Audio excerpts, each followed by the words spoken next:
Assalamualaikum warahmatullahi wabarakatuh. Terima kasih, Anda telah kembali di channel YouTube kami. Saluran informasi yang mengkisahkan kisah-kisah Islami, serta kisah para ulama dan kekasih Allah. Kali ini, kami akan membahas tentang Pondok Pesantren Buntet Cirebon, serta sosok Kiai Abbas bin Abdul Jamil. Siapakah sebenarnya Kiai Abbas bin Abdul Jamil? Serta apa peranan pesantren Buntet terhadap perjuangan kemerdekaan bangsa Indonesia? Untuk mengetahui jawabannya, simak penjelasan kami kali ini hingga akhir.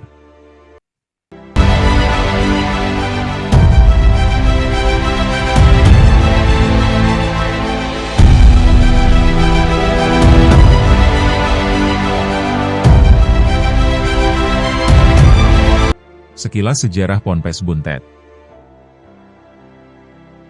Pondok Pesantren Buntet didirikan pada tahun 1750 Masehi oleh Kiai Mukoim bin Abdul Hadi. Sebagai perintis pertama Pondok Pesantren Buntet, Kiai Mukoim lebih dikenal dengan panggilan Mbah Mukoim. Persisnya, pondok pesantren ini terletak di Dusun Kedung Malang, Desa Buntet, Cirebon. Sebagai bukti sejarah petilasannya bisa dilihat berupa pemakaman para santrinya. Menurut sejarah, Mbah Mukoim berhijrah ke perkampungan Buntet. Awalnya di perkampungan ini ia hanya sekedar membangun masjid sederhana, dengan maksud supaya masyarakat sekitarnya bisa melaksanakan sholat berjamaah dan bimbingan ibadah. Akan tetapi, tak lama kemudian dengan melihat tindak tanduknya di tengah-tengah masyarakat Buntet, imperialis Belanda lalu melakukan tekanan. Oleh karenanya, beliau harus berhijrah kembali dari satu wilayah ke wilayah yang lain selama kurang lebih 8 tahun, antara lain ke Pesawahan Lemah Abang, Tukarangsuung, sampai ke Beji Pemalang Jawa Tengah. Sebagaimana dituturkan oleh putra Kiai Haji Abdullah Abbas, salah seorang pimpinan Pondok Pesantren Buntet, bahwa hampir setiap hari tentara imperialis Belanda terus-menerus melakukan patroli di wilayah Pondok Pesantren. Memang suasananya tampak mencekam dan menakutkan, tetapi para santri tetap mengikuti aktivitas ngaji. Di samping itu, sebagian para santri ikut bergerilya. Ternyata imperialis telah mengetahui, jika pondok pesantren ini menjadi salah satu basis perlawanan kaum Republik Hizbullah. Akhirnya setelah merasa aman beliau kembali ke Buntet, tepatnya di Blok Gajah Ngambung. Menurut masyarakat sekitar, disebut Blok Gajah Ngambung, karena beliau mempunyai gajah putih. Pada tahun 1758 Masehi inilah, Mbah Mukoim merintis ulang cita-citanya mendirikan pondok pesantren. Oleh sebab itu, untuk merealisasikan cita-citanya, beliau melaksanakan puasa selama 12 tahun tanpa putus, yang makna spiritualnya diarahkan pada 4 sasaran. Pertama, puasa 3 tahun untuk kesejahteraan, keamanan, dan keberlanjutan pondok pesantren. Kedua, puasa 3 tahun untuk kesejahteraan anak keturunannya. Ketiga, puasa 3 tahun untuk para santri dan pengikut setianya. Terakhir, puasa 3 tahun untuk kepentingan dirinya sendiri di dunia dan akhirat. Pada masa pengembangan awal ini, Pondok Pesantren Buntet dipimpin oleh Kiai Jamil, yang mana beliau adalah anak dari menantu dari Mbah Mukoim, sang pendiri pesantren Buntet. Untuk membangun pondok pesantren itu, beliau menitik beratkan pada aspek pendidikan. Untuk itu beliau memfokuskan pengembangan pondok pesantren dalam satu lokasi, sehingga diharapkan proses belajar mengajar berjalan secara intensif. Dalam kepemimpinannya, beliau didukung penuh dari keluarga anak cucu dan keturunan Mbah Mukoim. Selanjutnya, pada masa pengembangan kedua, Pondok Pesantren Buntet dipimpin oleh Kiai Abbas bin Abdul Jamil. Kepemimpinannya didukung oleh Kiai Anas dan Kiai Akyas dalam mengembangkan pondok pesantren di satu sisi, dan menyebarkan tarekat Tijaniyah di sisi lain. Ketiga saudara kakak beradik tersebut adalah anak menantu dari Mbah Mukoim. Di sini, Mbah Abbas sebagai tokoh dan ulama pimpinan Pondok Pesantren Buntet, tampak kepiawaiannya dalam mengembangkan tarekat Tijaniyah. Tijaniyah bukanlah tarekat yang baru di pondok pesantren ini, karena sebelumnya tarekat Syatariah sudah ada. Kiai Mukoim. Kiai Mukoim bin Abdul Hadi lahir di Cirebon. Ayah beliau yakni Kiai Abdul Hadi adalah mufti Keraton Kanoman Cirebon. Semenjak kecil Kiai Mukoim diasuh dan dididik oleh ayah beliau, yaitu Kiai Abdul Hadi, yang saat itu menjabat sebagai mufti Keraton Kanoman Cirebon. Pada akhir abad 17 atau awal abad 18, Belanda mulai menentukan kebijakan di kerajaan Cirebon. Persoalan suksesi dan perdagangan selalu mendapat campur tangan Belanda. Mbah Mukoim yang menjadi anggota kerajaan Cirebon merasa resah dengan kehadiran penjajah ini, kemudian mengadakan perlawanan, namun tidak dengan kekerasan atau menggunakan senjata. Yang dilakukan adalah dengan mengasingkan diri atau melakukan perlawanan secara tidak langsung. Berawal dari keinginannya membentuk sebuah komunitas yang Islami atau pesantren, dan meninggalkan keraton atas dasar kekecewaan terhadap Belanda yang selalu ikut campur dalam urusan keraton. Alasan itulah, yang kemudian Kiai Mukoim mendirikan Pondok Buntet, pesantren pertama kali di daerah Cimarati, Dauhan Sela, Desa Buntet. Wilayah yang dipilih sebagai lokasi pesantren adalah Buntet, sebuah wilayah yang berada 12 km dari Cirebon. Buntet dipilih sebagai lokasi pesantren, karena pernah dijadikan sebagai padepokan oleh Mbahku Cirebon, leluhur Syarif Hidayatullah. Suatu saat di wilayah Cirebon, tepatnya di Setu, di sana sering terjadi banjir. Masyarakat berusaha untuk mengantisipasinya, namun tetap saja banjir tidak dapat dihindari. Banjir ini berasal dari Sungai Nanggela yang tidak dapat menampung air. Ada seorang tokoh masyarakat bernama Kiai Entol Rujitnala yang terkenal akan kesaktiannya. Bersama anggota masyarakat, Kiai Entol membuat bendungan sebagai tempat penampungan air. Akan tetapi, bendungan ini tidak dapat menahan derasnya air, terutama pada musim hujan. Akhirnya, Kiai Entol membuat sayembara yang isinya adalah, barang siapa saja yang mampu membuat bendungan, maka akan dinikahkan dengan anak perempuannya yang bernama Randu Lawang. Saat diumumkan sayembara ini, Mbah Mukoim saat itu menjabat sebagai mufti di kerajaan Cirebon. Beliau ditunjuk menggantikan posisi ayahnya. Karena merasa terpanggil untuk membantu masyarakat, Mbah Mukoim mengikuti sayembara tersebut. Menjadi menantu Kiai Entol bukanlah tujuan utamanya, dan beliau tidak ingin sendirian membangun bendungan. Beliau ingin dibantu oleh Kiai Entol yang sama-sama orang sakti. Kemudian, Mbah Mukoim mengeluarkan seutas benang dari dalam jubah yang dikenakannya, lalu benang itu dibentangkan di sepanjang bendungan. Kiai Entol membantu dengan terus membacakan doa. Konon, benang tersebut kemudian berubah menjadi tembok kokoh yang dapat menahan banjir. Sesuai dengan perjanjiannya, Mbah Mukoim dinilai berhasil membangun bendungan, yang kemudian dinikahkan dengan Randu Lawang, putri Kiai Entol. Mbah Mukoim telah dikenal oleh masyarakat karena memenangkan sayembara di Setu. Hal ini menjadikan pesantren Buntet lebih dikenal banyak orang. Banyak para santri yang belajar, tidak ada keterangan tahun berapa pesantren Buntet didirikan. Tak perlu butuh waktu lama, banyak orang berdatangan mengaji, hingga belajar bela diri. Saat itu pihak Belanda mengetahui pesantren tersebut, hingga akhirnya Belanda menyerbu. Namun, Belanda dikagetkan dengan kondisi kampung yang tak berpenghuni, yang akhirnya mereka memborbardir hingga rata dengan tanah, bahkan di perkampungan yang tidak jauh dari pondok tersebut terdapat bocah seusia santri ditembaki secara brutal. Di tempat inilah yang kemudian dikenal makam santri. Sebelum pihak Belanda datang, Kiai Mukoim beserta santrinya sudah mengetahui penyerangan yang akan terjadi, yakni dari sahabatnya Kiai Ardi Sela. Sehingga, Kiai Mukoim dengan cepat berpindah tempat. Kemudian beliau menetap di Pasawahan, Sindang Laut. Kiai Mukoim membangun dan membenahi pondok pesantren seperti masjid, dan bilik-bilik santri. Kedikdayaan Kiai Mukoim teruji ketika ingin membangun sebuah masjid, dan memerintahkan santri untuk menebang jati satu pohon saja. Ternyata hanya dengan sebatang pohon jati, seluruh kebutuhan kayu untuk masjid terpenuhi, tidak lebih dan tidak kurang. Seketika itu masyarakat terheran-heran akan kesaktiannya. Dikisahkan di satu malam, Kiai Mukoim diserang oleh serdadu Belanda di daerah tersebut, sehingga suasana begitu mencekam. Dengan cepat Kiai Mukoim melemparkan kendi ke balong, hingga akhirnya suasana begitu gelap di sepanjang pertempuran, dan dari balong itu meluapkan air hingga banjir, yang mengakibatkan sebagian tentara Belanda mati, namun ada juga yang melarikan diri. Ancaman demi ancaman yang dilakukan Belanda membuat Kiai Mukoim merasa tidak aman, sehingga beliau pergi lalu bermukim di Kampung Tuk. Kemudian Belanda kembali mengetahui keberadaannya. Atas saran Kiai Ardi Sela, agar Kiai Mukoim berpindah tempat dan menjadi rakyat biasa. Kemudian beliau melanjutkan perjalanannya menuju Pemalang, tepatnya di Kampung Beji, Jawa Tengah. Di sana beliau bertemu dengan Kiai Abdus Salam, salah seorang kerabat dekat Pangeran Diponegoro. Kiai Mukoim tahu bahwa beliau hanya menetap sementara di rumahnya, sehingga beliau sama sekali tidak menampakkan kealiman dan kesaktiaannya. Dikisahkan, Ketika Kiai Mukoim sering keluar masuk hutan pedurungan yang terkenal angker, yang konon barang siapa yang memasuki hutan tersebut maka tidak akan kembali, namun tidak bagi Kiai Mukoim. Pada saat itu beliau kembali dalam keadaan sehat dan selamat. Sebagian orang bertanya-tanya, tidak terkecuali Kiai Abdus Salam. Pertanyaan itu semakin menjadi-jadi, ketika salah seorang penduduk melihat sinar cahaya pada diri salah satu orang yang tidur di serambi rumah Kiai Abdus Salam. Dikarenakan serambi itu dipenuhi orang, maka seorang penduduk itu merobek kain sarung tersebut, kemudian dilaporkan ke Kiai Abdus Salam. Setelah diperiksa keesokan harinya, ternyata robekan kain sarung tersebut milik Kiai Mukoim.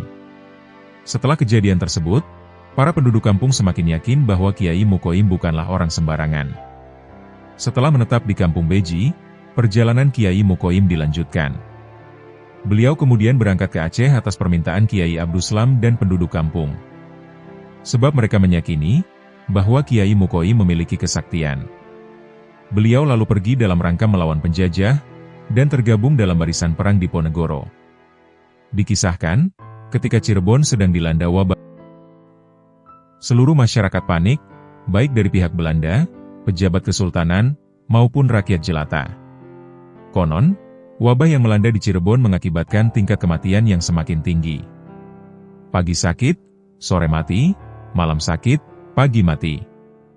Meski pihak Belanda memiliki fasilitas kesehatan yang cukup memadai, hingga memanggil para tabib dan orang sakti, namun upaya tersebut tidak membuahkan hasil. Akhirnya, muncul pendapat dari kalangan pemerintahan Cirebon untuk meminta bantuan kepada Kiai Mukoim, dan disetujui langsung dari kalangan pejabat kesultanan dan para tokoh Islam di Cirebon. Atas inisiatif tersebut, bertemulah dengan Kiai Mukoim di Kampung Beji. Dengan sangat arif dan bijaksana beliau mengatakan kesanggupannya, bahwa atas izin Allah Subhanahu wa Ta'ala, saya akan berusaha mengatasi musibah tersebut, tetapi dengan beberapa syarat. Pertama, pihak Belanda harus membebaskan Pangeran Santri, Pangeran Muhammad, putra Sultan Khairuddin Awal atau Sultan Kanoman, dan mengembalikannya ke Cirebon dari Ambon.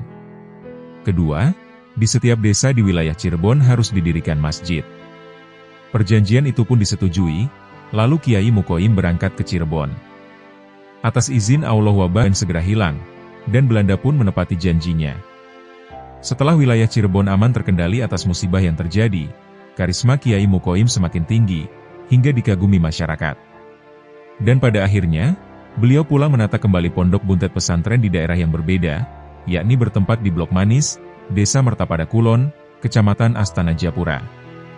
Selama di pondok buntet, Kiai Mukoim hidup dengan sederhana, serta sering mengamalkan riyadoh, yakni selama 3 tahun berpuasa untuk keberkahan tanahnya, keselamatan seluruh warga buntet pesantren dan sekitarnya, 3 tahun untuk keselamatan anak cucunya, dan 3 tahun untuk keselamatan dirinya. Inilah yang kemudian sampai saat ini riyadoh tersebut dikenal luas, khususnya bagi seluruh keluarga, santri, dan warga buntet pesantren Cirebon. Kiai Mukoim adalah seorang kiai khasrismatik dengan kealiman yang dimiliki, serta dikenal sosok Kiai Sakti Madraguna asal Buntet Cirebon. Santun dan digdaya merupakan watak asli Kiai satu ini. Semasa hidupnya beliau sangat dihormati dari berbagai kalangan. Meski bagi penjajah Belanda, Kiai Mukoim merupakan ancaman, karena beliau mempunyai peran dan pengaruh yang sangat besar, sehingga dapat mempengaruhi rakyat untuk melawan dan menentang Belanda. Sikap dan perilakunya yang selalu tidak kooperatif, tidak ingin diajak kerjasama, diteruskan oleh generasi selanjutnya, seperti Kiai Haji Raden Muta'at, Kiai Haji Abdul Jamil, dan Kiai Haji Muhammad Abbas, yang mempunyai peran signifikan dalam perjuangan membela agama, bangsa, dan negara. Kiai Mukoim wafat dan dimakamkan di Kampung Tuk, Sindang Laut, yang berdekatan dengan sahabat seperjuangan beliau, yakni Kiai Ardi Sela. Kiai Muta'at Cirebon. Telah kita ketahui, bahwasanya pondok buntet pesantren didirikan oleh Kiai Mukoim, yang kemudian kepemimpinannya dilanjutkan oleh cucu menantu beliau, yaitu Kiai Raden Muta'at.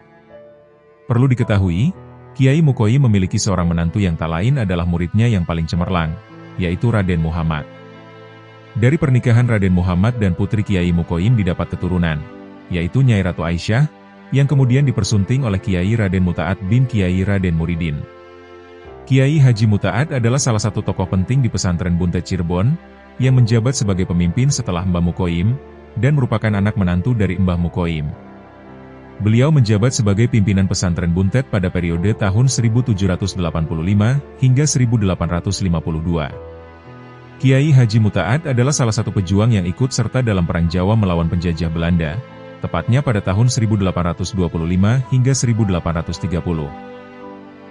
Beliau juga tercatat sebagai salah satu penganut tarekat Syatariah. Kiai Muta'at yang tak lain cucu menantu dari Mbah Mukoim inilah, yang kemudian kembali menghidupkan kegiatan pesantren di Buntet. Beliau mempunyai beberapa putra tertuanya adalah Kiai Barwi, yang menikah dan tinggal di Jawa Timur. Adik dari Kiai Barwi adalah Kiai Soleh Zamzami, yang mendirikan pesantren Benda Kerep di kota Cirebon. Kemudian Kiai Sulaiman, putra Mbah Muta'at selanjutnya setelah Kiai Soleh Zamzami, yang wafat mendahului abahnya. Singkatnya, pasca wafatnya Mbah Muta'at, putra tertua yang ada di Buntet adalah Kiai Abdul Jamil, sehingga beliaulah yang kemudian mendapat amanah untuk memimpin pondok Buntet pesantren. Kiai Haji Abdul Jamil Buntet. Dalam mengembangkan pesantren, Kiai Abdul Jamil bahu-membahu bersama para adiknya, yaitu Kiai Abdul Munim, Kiai Abdul Muti, Kiai Tarmidzi, dan juga bersama sepupunya, yaitu Kiai Muktamil dan Kiai Abdullah, serta bersama kakak iparnya, yaitu Kiai Krian. Pada periode ini banyak hal yang menjadi prioritas dari mulai pengadaan kitab, pengiriman santri-santri terbaik ke beberapa pesantren, diberlakukannya ngaji pasaran setiap bulan Ramadan, penyelenggaraan haul untuk mengenang jasa dan mendoakan Kiai Mukoim dan Kiai Muta'at, dan lain-lain. Satu hal yang akan kita soroti adalah inisiatif dari Kiai Abdul Jamil untuk mengadakan haul, yang ditujukan bagi dua ulama perintis Buntet pesantren, yaitu Mbah Mukoim dan Mbah Muta'at. Kita jangan membayangkan haul saat itu seramai dan semegah seperti haul Buntet masa kini. Haul saat itu masih sangat sederhana, yang mungkin masih terbatas untuk kalangan sendiri.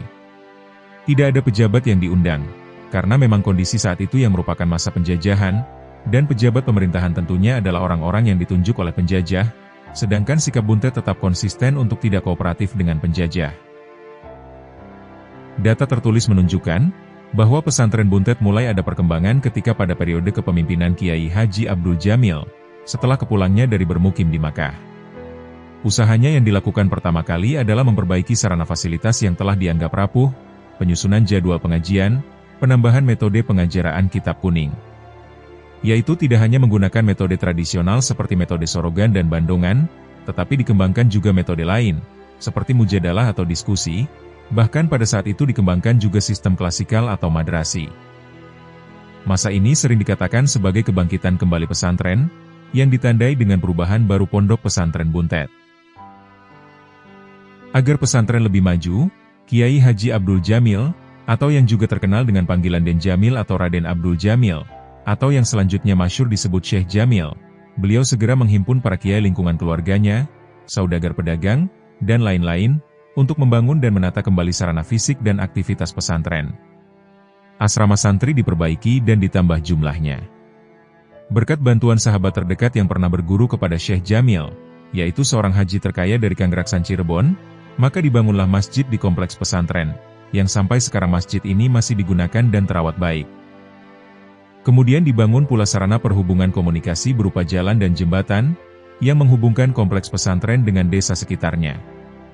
Pembangunan jalan dan jembatan ditempuh dengan cara menukar tanah Syekh Jamil kepada pemerintah, yang saat itu membutuhkan sekali guna pembuatan sungai, yakni berupa sebidang tanah yang menjorok melintas tanah pekarangan milik Syekh Jamil. Jembatan tersebut dikenal masyarakat dengan nama Kretek Uung, yang artinya jembatan lalu lintas orang atau manusia. Sedangkan jalan yang dibangun diberi nama Dalan Sekerikil, atau Jalan Sebesar Kerikil. Kiai Haji Abdul Jamil menginginkan semua keluarga terlibat, agar pesantren semakin semarak. Kiai Haji Abdul Jamil meminta keluarga dan sanak familinya, yakni kepada Kiai Haji Abdul Munim, Kiai Tarmidzi, Kiai Haji Abdul Muti, Kiai Muktamil, Kiai Abdullah, dan Kiai Hamim, untuk menggelar pengajian, antara lain dengan sistem halakoh berbagai ilmu dan kitab salaf, yang digelar secara rutin di masing-masing rumah Kiai dan di masjid. Adapun para putra-putra Kiai, mereka dikirim ke pesantren-pesantren tertentu di tanah Jawa untuk menimba ilmu. Syekh Abdul Jamil dikenal sangat tekun dan telaten menyebarluaskan tarekat Syatariah, yang beliau sampaikan melalui pengajian-pengajian dan silaturahmi, serta latihan bela diri. Seiring waktu, pesantren Buntet santrinya semakin bertambah banyak, dan berasal dari berbagai daerah di Indonesia. Begitu juga murid-murid tarekat Syatariah, yang juga semakin merebak ke berbagai daerah di Jawa. Para pengamal tarekat, mereka juga sering berkumpul untuk mengadakan acara khusus, untuk lebih mensucikan diri dan takorub ilaulol melalui zikir-zikir tertentu. Demikian pula tiap bulan suci Ramadan, Pondok Pesantren Buntet dipenuhi para santri dari tanah Jawa dan luar Jawa, yang mereka hadir untuk mengikuti pengajian pasaran. Kiai Haji Abbas bin Abdul Jamil Buntet. Kiai Haji Abbas bin Abdul Jamil lahir pada hari Jumat tanggal 24 Zulhijjah 1300 Hijriah, atau pada tahun 1879 Masehi, di Desa Pekalangan, Cirebon, Jawa Barat. Kiai Haji Abbas lebih dikenal dengan sebutan Mbah Abbas. Ayahnya bernama Kiai Haji Abdul Jamil, adalah putra Kiai Haji Muta'at, sedangkan Kiai Haji Muta'at adalah cucu menantu dari Kiai Haji Mukoim, sang pendiri Pondok Pesantren Buntet Cirebon, Jawa Barat. Sewaktu masih kecil, seumuran anak-anak yang suka telanjang dan bermain layang-layang, Kiai Abbas setiap meminta uang jajan kepada ayahnya harus memenuhi syarat yang diberikan. Waktu itu, Abbas kecil harus membacakan Nadzom Maksud, riwayat lain dari Alfiyah, dengan hafalan di hadapan ayahnya. Dengan segera Abbas kecil pun membacakannya dengan hafalan di luar kepala, dan semuanya tanpa tersisa atau terlewat satu bait pun. Bercampur heran dan takjub, akhirnya uang jajan pun selalu diberikan jika ia meminta. Beberapa saat kemudian, Abbas kecil mengutarakan keinginannya kepada sang ayah untuk mondok.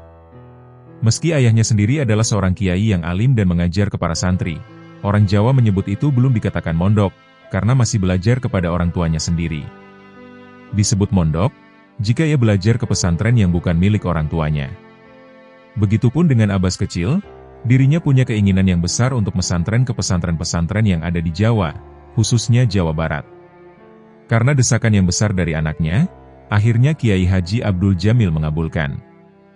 Ya sudah, kalau kamu ingin mondok, mintalah restu kepada kerabatmu yang ada di Masjid Agung Keraton Cirebon.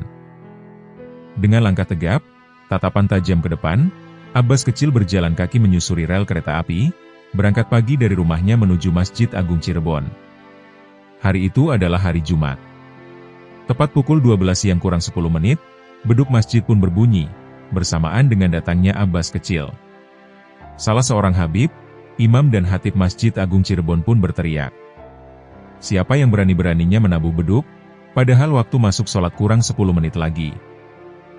Karena satupun jamaah yang hadir tidak ada yang menjawab, karena memang tidak ada yang merasa menabuh beduk, habib itu pun bertanya di hadapan jamaah, siapa saja orangnya yang masuk masjid bersamaan dengan bunyi beduk tadi, suruh dia menghadap saya.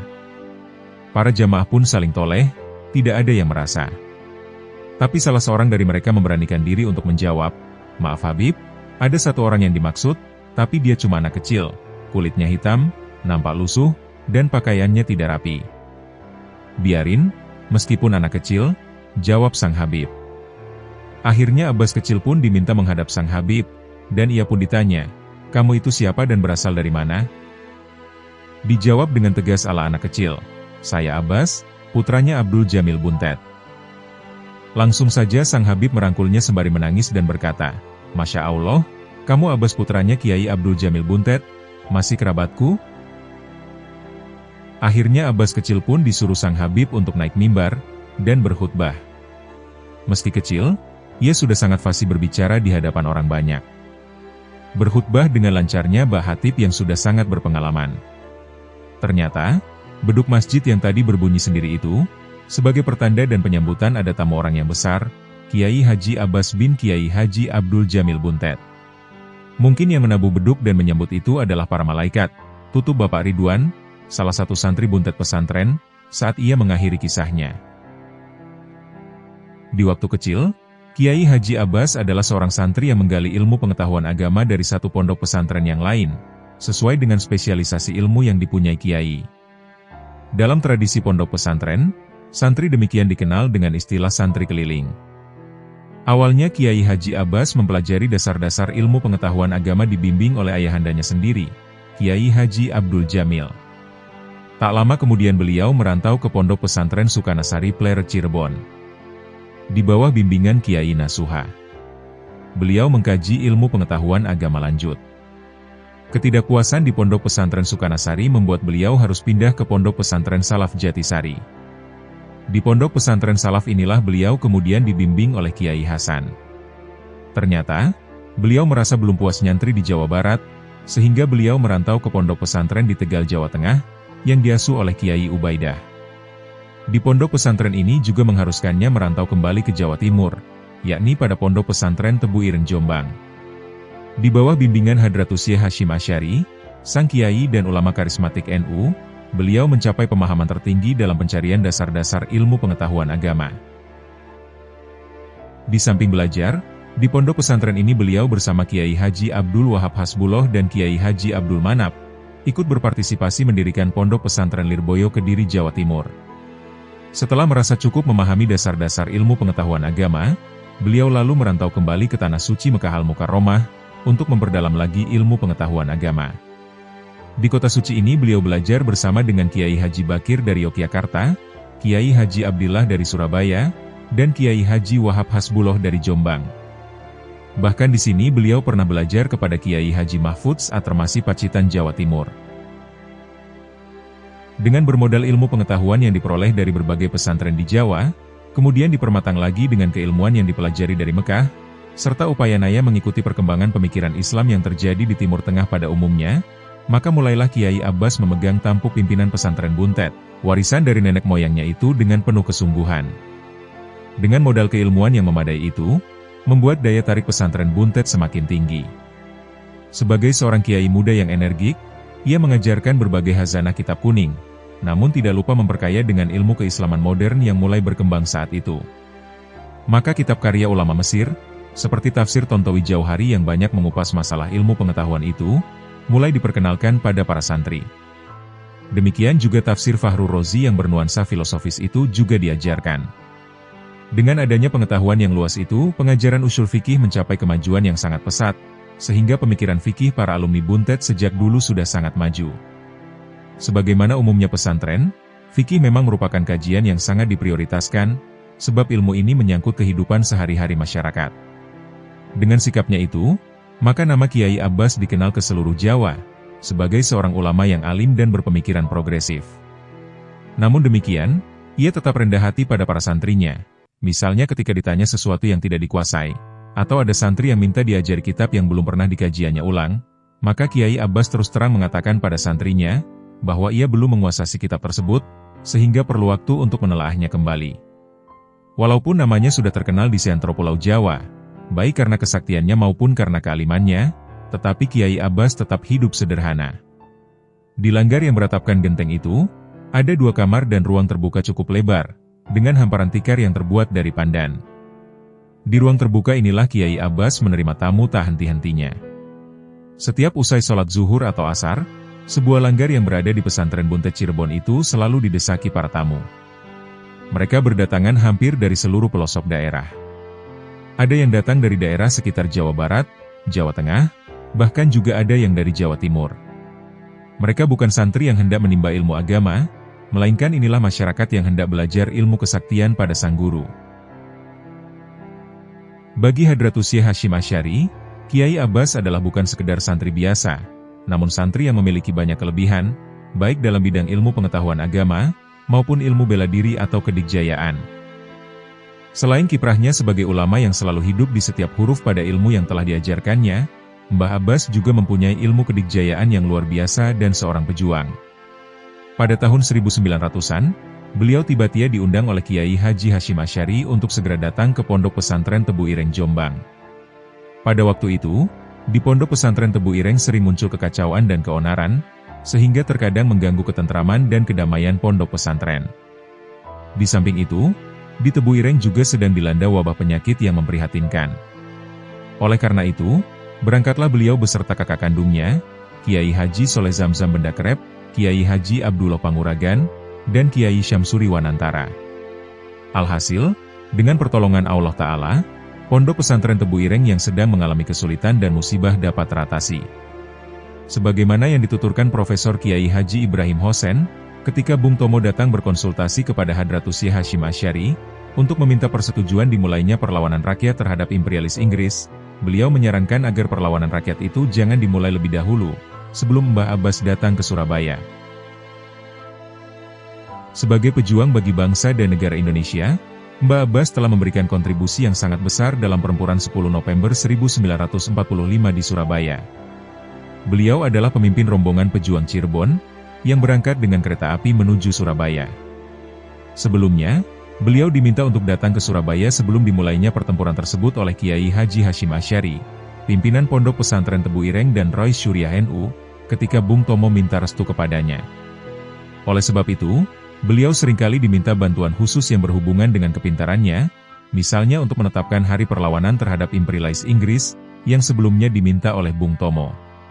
Tercatat dalam sejarah Indonesia dan sejarah Pondok Pesantren Buntet sendiri, bahwa pada pertempuran 10 November 1945 di Surabaya, peran Mbah Abbas bersama Kiai Haji Anas dalam perjuangan melawan imperialis Inggris sangat menentukan nasib bangsa Indonesia.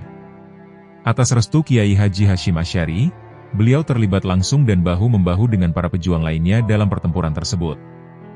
Bahkan, beliau juga mengirimkan para pemuda yang tergabung dalam tentara Hizbullah ke berbagai daerah pertahanan melawan imperialis yang hendak menduduki Republik Indonesia, misalnya ke Jakarta, Bekasi, Cianjur, dan sebagainya. Sebuah kenyataan, bahwa pada masa imperialis, baik imperialis Belanda, Jepang, dan Inggris, Pondok Pesantren Buntet menjadi basis Hizbullah. Hizbullah adalah sebuah organisasi perjuangan umat Islam pada era revolusi, untuk menampung dan menyalurkan aspirasi kekuatan generasi muda Islam, yang bertujuan menghapuskan imperialisme di bumi Indonesia. Hizbullah juga merupakan kekuatan yang tangguh dan disegani musuh. Kekuatan itu didapatkan dengan latihan-latihan berat yang dididik oleh Tentara Pembela Tanah Air atau PETA, yang dilakukan di Cibarusa, di masa imperialis Jepang. Selain itu, Pondok Pesantren Buntet juga sebagai basis Sabilillah. Perlu diketahui, Sabilillah adalah sebuah organisasi perjuangan umat Islam yang didirikan sebagai reaksi spontan melawan imperialis. Organisasi ini di Pondok Pesantren Buntet diketuai oleh Mbah Abbas dan Kiai Haji Anas, dan dibantu oleh ulama lainnya semisal, Kiai Haji Murtado, Kiai Haji Soleh, dan Kiai Haji Mujahid. Anggotanya terdiri dari kaum tua militan. Pada era pergerakan nasional, tokoh Hizbullah yang berasal dari Cirebon adalah Kiai Haji Hasyim Anwar dan Kiai Haji Abdullah Abbas. Tentara Hizbullah memusatkan pertahanannya di wilayah Legok, Kecamatan Cidahu, Kabupaten Kuningan, ketika melakukan perang gerilya melawan imperialis Inggris. Selanjutnya pada masa Perang Kemerdekaan, di Pondok Pesantren Buntet juga dikenal adanya Ashbal. Perlu diketahui, Ashbal adalah sebuah organisasi anak-anak yang berusia di bawah 17 tahun. Atas prakarsa pemikiran para kiai sepuh Buntet, organisasi ini dibentuk sebagai pasukan pengintai untuk mengetahui gerakan musuh, sekaligus sebagai penghubung dari wilayah pertahanan, sampai ke wilayah front terdepan. Adapun para pahlawan yang gugur dalam pertempuran pada era kemerdekaan antara lain, Kiai Haji Mujahid, Kiai Haji Akim Mawardi, Kiai Abdul Jalil, Kiai Nawawi, dan lain-lainnya. Walaupun saat itu, Kiai Abbas sudah berumur sekitar 60 tahun, tetapi tubuhnya tetap gagah dan perkasa. Rambutnya yang lurus dan sebagian sudah memutih, selalu ditutupi peci putih yang dilengkapi serban, seperti lazimnya para kiai. Dalam tradisi pesantren, selain dikenal dengan tradisi ilmu kitab kuning, juga dikenal dengan tradisi ilmu kanuragan atau ilmu bela diri, yang keduanya wajib dipelajari. Apalagi dalam menjalankan misi dakwah, dan berjuang melawan penjahat serta penjajah. Kehadiran ilmu kanuragan menjadi sebuah keharusan. Oleh karena itu, ketika usianya mulai senja, sementara perjuangan kemerdekaan saat itu sedang menuju puncaknya, maka pengajaran ilmu kanuragan dirasa lebih mendesak untuk mencapai kemerdekaan. Maka dengan berat hati terpaksa ia tinggalkan kegiatannya mengajar kitab-kitab kuning pada ribuan santrinya. Sebab yang menangani soal itu sudah diserahkan sepenuhnya pada kedua adik kandungnya, Kiai Haji Anas dan Kiai Haji Akyas. Sementara Kiai Abbas sendiri, setelah memasuki masa senjanya, beliau lebih banyak memusatkan perhatian pada kegiatan dakwah di masyarakat, dan mengajar ilmu-ilmu kesaktian atau ilmu bela diri, sebagai bekal masyarakat untuk melawan penjajah. Tampaknya ia mewarisi darah perjuangan dari kakeknya yaitu Mbah Kaim, yang rela meninggalkan istana Cirebon karena menolak kehadiran Belanda. Dan kini, darah perjuangan tersebut sudah merasuk ke cucu-cucunya. Karena itu Kiai Abbas mulai merintas perlawanan, dengan mengajarkan berbagai ilmu kesaktian pada masyarakat. Tentu saja yang berguru pada Kiai Abbas bukan orang sembarangan, atau pesilat pemula, melainkan para pendekar yang ingin meningkatkan ilmunya. Maka begitu kedatangan tamu ia sudah bisa mengukur seberapa tinggi kesaktian mereka. Karena itu Kiai Abbas menerima tamu tertentu langsung dibawa masuk ke kamar pribadinya. Dalam kamar mereka langsung dicoba kemampuannya dengan melakukan duel, sehingga membuat suasana gaduh. Baru setelah diuji kemampuannya, sang lalu Kiai mengijazahi berbagai amalan yang diperlukan, sehingga kesaktian dan kekebalan mereka bertambah. Dengan gerakan itu, maka pesantren Buntet dijadikan sebagai markas pergerakan kaum Republik untuk melawan penjajahan. Mulai saat itulah, pesantren Buntet menjadi basis perjuangan umat Islam melawan penjajah, yang tergabung dalam barisan Hizbullah. Sebagaimana Sabilillah, Hizbullah juga merupakan kekuatan yang tanggung dan disegani musuh. Kekuatan itu diperoleh berkat latihan-latihan berat yang diperoleh dalam pendidikan peta di Cibarusa semasa penjajahan Jepang. Organisasi perjuangan umat Islam ini didirikan untuk melakukan perlawanan terhadap penjajah. Anggotanya terdiri atas kaum tua militan. Organisasi ini di pesantren Buntet, diketuai Abbas dan adiknya Kiai Haji Anas, serta dibantu oleh ulama lain seperti Kiai Haji Murtado, Kiai Haji Soleh, dan Kiai Haji Mujahid. Karena itu, muncul tokoh Hizbullah di zaman pergerakan nasional yang berasal dari Cirebon, seperti Kiai Haji Hashim Anwar dan Kiai Haji Abdullah Abbas, putra Kiai Abbas. Ketika melakukan perang gerilya, tentara Hizbullah memusatkan pertahanannya di daerah Legok, Kecamatan Cidahu, Kabupaten Kuningan, dengan front di perbukitan Cimanaung Teung, yang terletak di daerah Walet Selatan, membentang ke Bukit Cihirup Kecamatan Cipancur Kuningan. Daerah tersebut terus dipertahankan sampai terjadinya perundingan Renville, yang kemudian pemerintah RI beserta semua tentaranya hijrah ke Yogyakarta. Selain mendirikan Hizbullah, pada saat itu di Buntet pesantren juga dikenal adanya organisasi yang bernama Ashbal. Inilah organisasi anak-anak yang berusia di bawah 17 tahun. Organisasi ini sengaja dibentuk oleh para sesepuh Buntet pesantren sebagai pasukan pengintai atau mata-mata, guna mengetahui gerakan musuh, sekaligus juga sebagai penghubung dari daerah pertahanan sampai ke daerah front terdepan. Semasa perang kemerdekaan itu, banyak warga Buntet pesantren yang gugur dalam pertempuran. Di antaranya adalah Kiai Haji Mujahid, Kiai Akib, Mawardi, Abdul Jalil, Nawawi, dan lain-lain. Basis kekuatan laskar yang dibangun oleh Kiai Abbas itu, kemudian menjadi pilar penting bagi tercetusnya Revolusi November di Surabaya pada tahun 1945. Peristiwa itu terbukti, setelah Kiai Hashim Asy'ari mengeluarkan resolusi jihad pada 22 Oktober 1945, Bung Tomo segera datang berkonsultasi pada Kiai Haji Hashim Asy'ari, guna minta restu dimulainya perlawanan terhadap tentara Inggris. Tetapi Kiai Hashim menyarankan agar perlawanan rakyat itu jangan dimulai terlebih dahulu, sebelum Kiai Haji Abbas sebagai laskar andalannya datang ke Surabaya. Memang setelah itu, laskar dari pesantren Buntet yang berada di bawah pimpinan Kiai Haji Abbas beserta adiknya Kiai Haji Anas, mereka mempunyai peran besar dalam perjuangan menentang tentara Inggris, yang kemudian dikenal dengan peristiwa 10 November 1945 itu. Atas restu Hadratus Yaih Kiai Haji Hashim Asy'ari, ia terlibat langsung dalam pertempuran Surabaya tersebut. Selanjutnya Kiai Abbas juga mengirimkan para pemuda yang tergabung dalam tentara Hizbullah ke berbagai daerah pertahanan, untuk melawan penjajah yang hendak menguasai kembali Republik ini, seperti ke Jakarta, Bekasi, Cianjur, dan lain-lain. Dialah santri yang mempunyai beberapa kelebihan, baik dalam bidang ilmu bela diri maupun ilmu kedikdayaan. Dan tidak jarang, Kiai Haji Abbas diminta bantuan khusus yang berkaitan dengan keahliannya itu. Hubungan Kiai Hashim dengan Kiai Abbas memang sudah lama terjalin, terlihat ketika pertama kali Kiai Hashim Asy'ari mendirikan pesantren Tebu Ireng, Kiai Sakti dari Cirebon itu banyak memberikan perlindungan, terutama saat diganggu oleh para penjahat setempat, yang merasa terusik oleh kehadiran pesantren Tebu Ireng.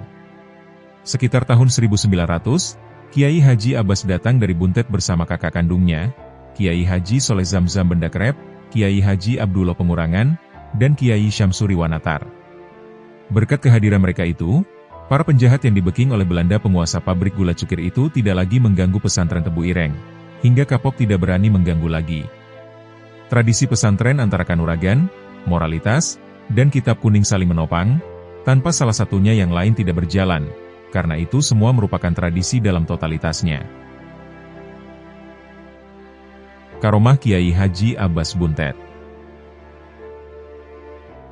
Kisah ini diceritakan oleh salah satu santri Kiai Abbas.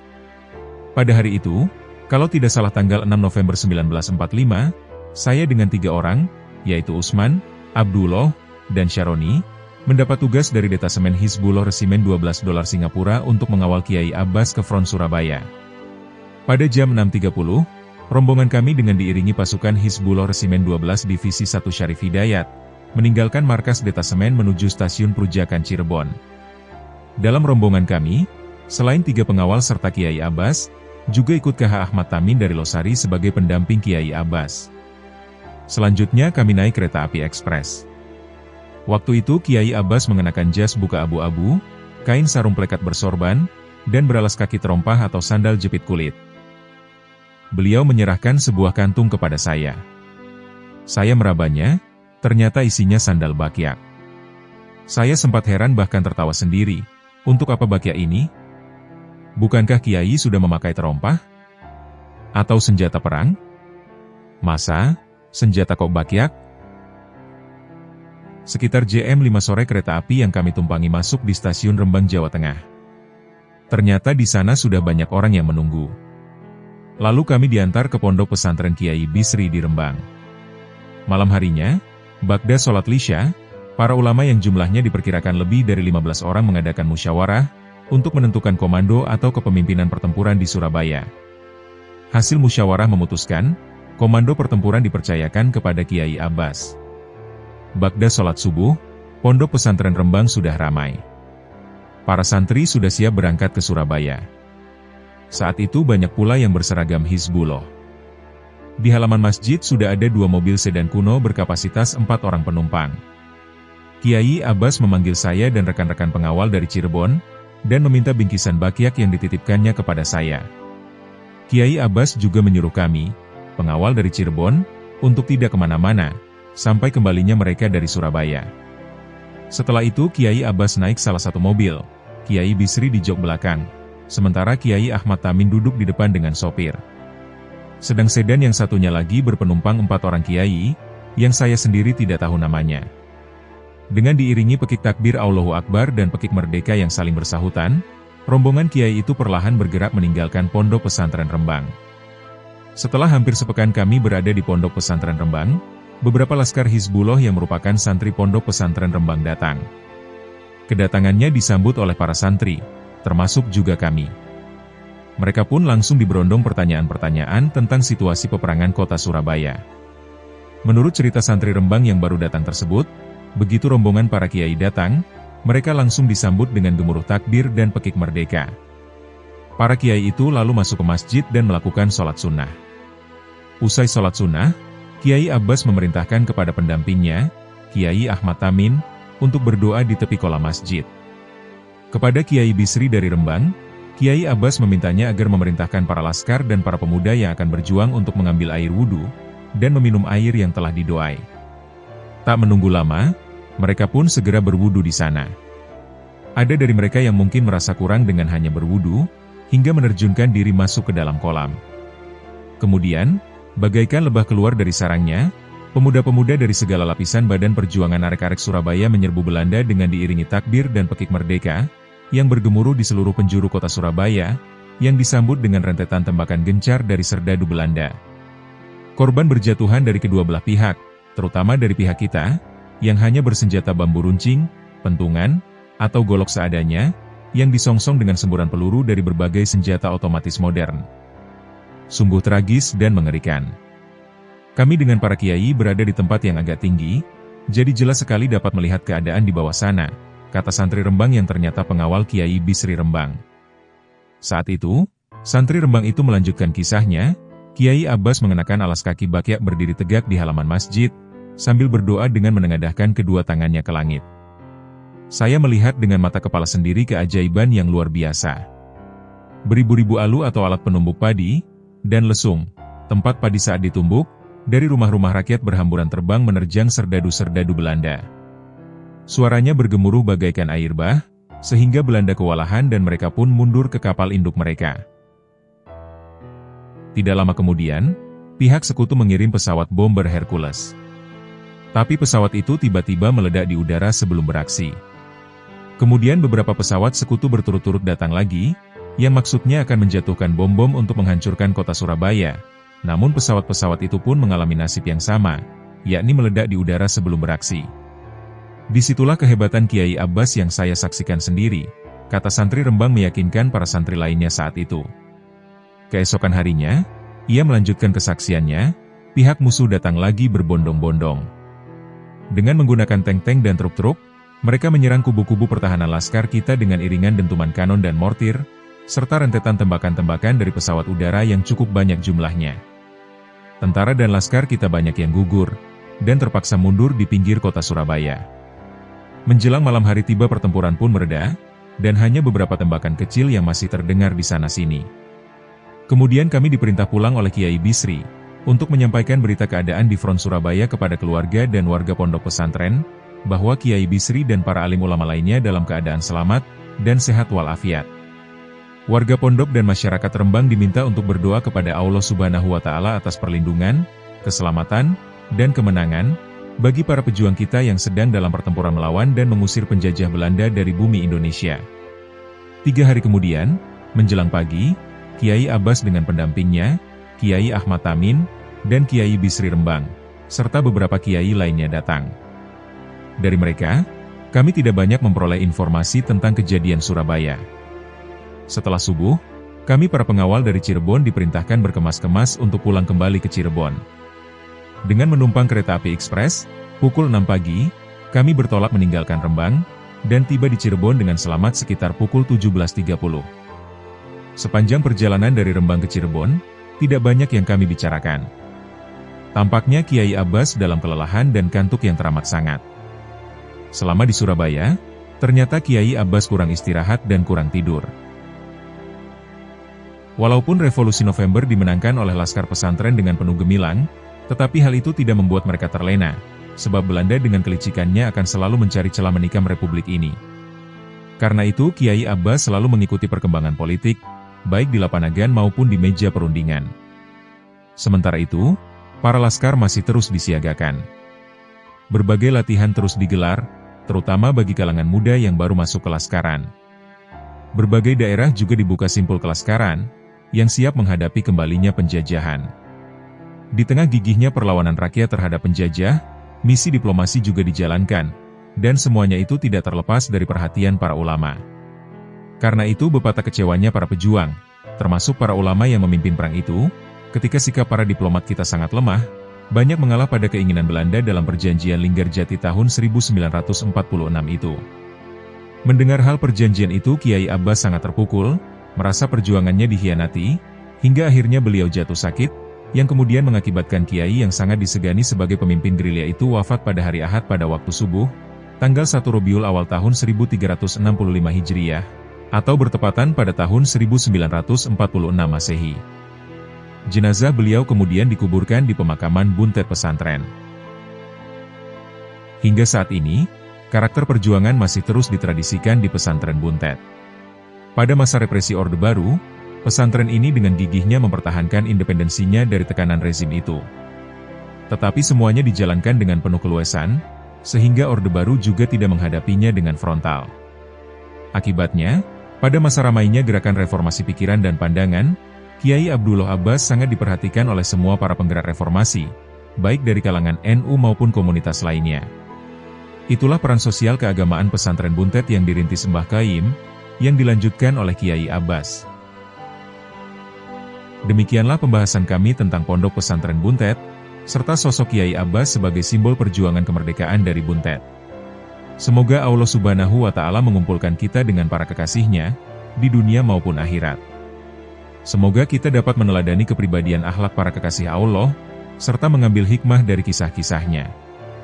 Dan semoga dengan apa yang telah kami sampaikan, dapat menambah ketakwaan kita kepada Allah Subhanahu wa Ta'ala. Wallahu a'lam bishawab.